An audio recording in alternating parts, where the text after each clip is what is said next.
பணிந்தே மகழ்ந்தே உந்தம் தாமரை தாழ் பணிந்தே வாழ்கவே.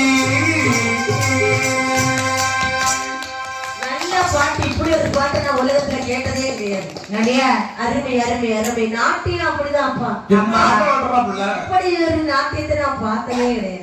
ஆமா, இவ்வளவு நடந்த சிவகாமி தாசி என்னதான் ஆடுறான்னு எனக்கே தெரியல. என் காலத்துல இப்படி ஒரு பாட்டை வந்து ஆட்டத்தை பார்த்திருக்கேன். என்ன ஆட்டம், என்ன ஆட்டம்? அப்படியாகவே சரி, அதாவது சிவகாமி தாசியாகவே ஆனவே லட்சுமி ஆனவை எப்படி நாட்டியம் இருந்து வருகிறாய் பாருங்கள். அன்னபதி கமலர் வாரோ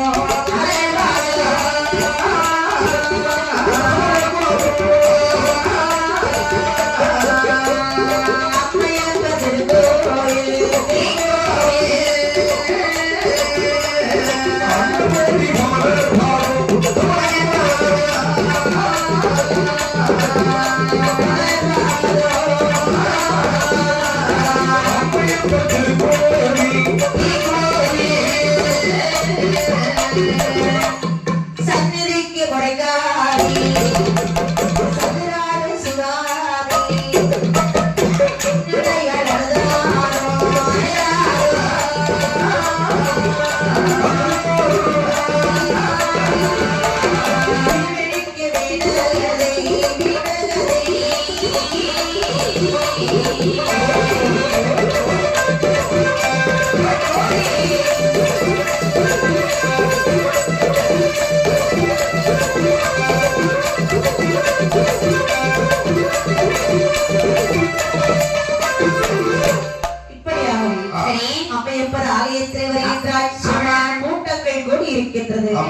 ஆலயத்திலே நாட்டியம் ஆடுகின்றாள்.